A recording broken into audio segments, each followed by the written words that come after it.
ჩვენ ველით, რომ ამერიკის ნაბიჯები რუსეთს მშვიდობას აიძულებს.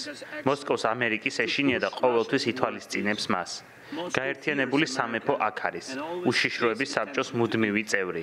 საფრანგეთიც აქ არის, ასევე მუდმივი წევრი. ორივე ქვეყანა ჩვენ მხარს გვიჭერს.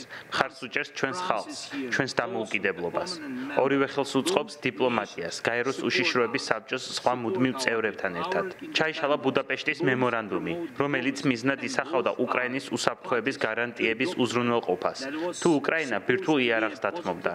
ეს ამტკიცებს, რომ საერთაშორისო დაპირებები შეიძლება გახდეს ბოდვა. სწორედ ამიტომ დღეს ბრიტანეთთან, საფრანგეთთან და უკვე 30-ზე მეტ ქვეყანასთან ერთად ახლა უსაფრთხოების ახალ სისტემას ვაშენებთ. ჩვენ ამერიკის შეერთებულ შტატებზე ვართ დამოკიდებული.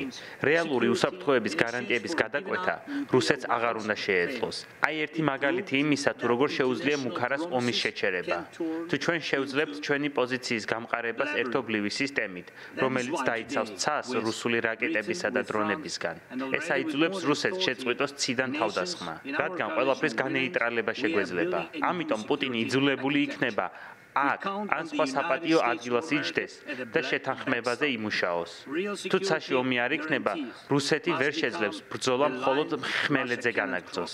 მე ამაზე ვისაუბრებ პრეზიდენტ ტრამპთან და სხვა ლიდერებთან. რატომ ვამბობ ამას ახლა და აქ? იმიტომ რომ თქვენ შეერთებული შტატები, ჩინეთი, ბრიტანეთი, საფრანგეთი, უშიშროების საბჭოს მუდმივი წევრები წარმოადგენთ მსოფლიოს არსებით ძალას.